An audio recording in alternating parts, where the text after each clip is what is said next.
नेताजी, हम जो है होली है और होली पर और रमजान का महीना भी चल रहा है और ईद भी है। इस पे देशवासियों के लिए क्या कहना चाहिए? सबसे पहले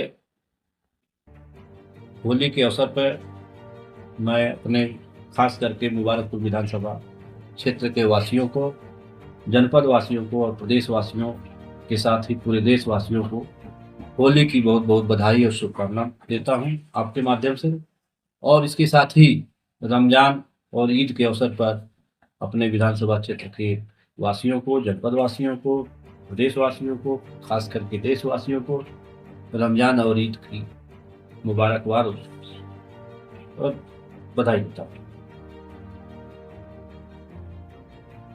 नेताजी, इंडिया और अलायंस कांग्रेस के साथ समाजवादी पार्टी, सभी पार्टियों का जो इंडिया गठबंधन बना है, अलायंस हुआ है, इस संबंध में आप क्या कहना चाहेंगे? देखिए, इस इंडिया गठबंधन आज की डेट में बहुत ही मजबूती से चुनाव लड़ रहा है और निश्चित तौर पे जैसे 2004 का लोकसभा चुनाव हुआ था जब अटल जी की सरकार थी, शाइनिंग इंडिया गुड इंडिया का नारा चला था, उसी तरह से जिस तरह से यूपीए की सरकार ने सरकार को ध्वस्त किया था, उसी तरह से इंडिया गठबंधन भी निश्चित तौर पे मोदी जी की सरकार को ध्वस्त करेगा, क्योंकि बेरोजगारी, महंगाई देश के बहुत ज्वलंत मुद्दे हैं। सदर लोकसभा क्षेत्र से समाजवादी पार्टी के नेता धर्मेंद्र यादव जी चुनाव लड़ रहे हैं। पिछली बार उपचुनाव में आप साथ नहीं थे, इसका क्या कारण था? देखिए, लोकसभा उपचुनाव का जहां तक सवाल है, निश्चित तौर पे हम लोग धर्मेंद्र जी के साथ उस समय नहीं थे, क्योंकि हमारी पार्टी का कोई निर्देश नहीं था। पार्टी चुनाव तो निश्चित तौर पे लड़ नहीं रही थी, लेकिन हम लोग विचारधारा थी, हम लोगों का खुल करके समर्थन करने की कोई स्थिति नहीं थी, न पार्टी ने कोई निर्देश दिया था, इसलिए हम उनके साथ नहीं थे।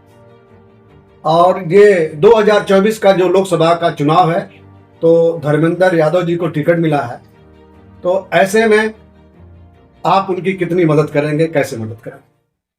देखिए, कांग्रेस पार्टी के नेता के नाते इंडिया गठबंधन जो इस समय देश का संविधान और देश को बचाने के लिए, लोकतंत्र बचाने के लिए जिस तरह संघर्ष कर रहा है, हमारे नेता आदरणीय राहुल गांधी जिस तरह से पूरे देश में यात्रा किए हैं, ये चाह रहे हैं कि 2024 में बदलाव, उस कड़ी में हम लोग आजमगढ़ की जो लोकसभा से हमारे उम्मीदवार हैं पूर्व सांसद भाई धर्मेंद्र यादव जी, हम लोग जो पिछली बार की कसर थी उपचुनाव की, उस कसर को भी पूरा करेंगे और कांग्रेस पार्टी के अलायंस के नाते पूरे मजबूती से धर्मेंद्र यादव के साथ मुबारकपुर, खास करके सदर लोकसभा का कांग्रेस का एक एक कार्यकर्ता मजबूती से अपने बूथों पर लगेगा और धर्मेंद्र यादव को जिताने का काम करेगा। और निश्चित तौर पर इस बार का चुनाव जो होगा, धर्मेंद्र यादव, मेरा अनुमान है कि कम से कम 2.5 लाख वोट से अधिक वोटों से जीतेंगे। भारतीय जनता पार्टी के उम्मीदवार दिनेश लाल निरहुआ के बारे में आप क्या कहना चाहेंगे? देखिए, जो निरहुआ यादव का जहाँ तक सवाल है, वो स्टूडेंटर सांसद थे।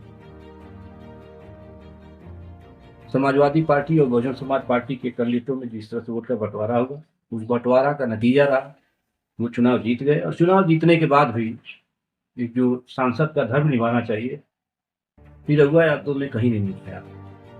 मेरी कई बार मैंने उनसे मुलाकातें हुई इस तरह के कार्यक्रम में, तो मैंने देखा वो फिल्म बना के शूटिंग कर रहे हैं और शूटिंग में मस्त थे, कौन आ जा रहा है, कौन आया गया, कहाँ, कहीं उसका असर नहीं मिलेगा। जबकि एक सांसद का, एक राजनेता का मतलब होता है सामने कौन आया गया, क्या है, कैसे है, उसके मुद्दों पर, उनकी समस्याओं पर वार्ता करता है, हालचाल लेता है। लोगों को लगता है कि भाई हमारा सांसद है, हमारी पीड़ा को सुन रहा है। निरहुआ यादव का एक ही मिशन था, फिल्म की शूटिंग करना, चाहे वो भंवरनाथ में हो, चाहे हरिहरपुर में हो, चाहे जो भी हो, उसके अलावा मैंने कहीं नहीं देखा।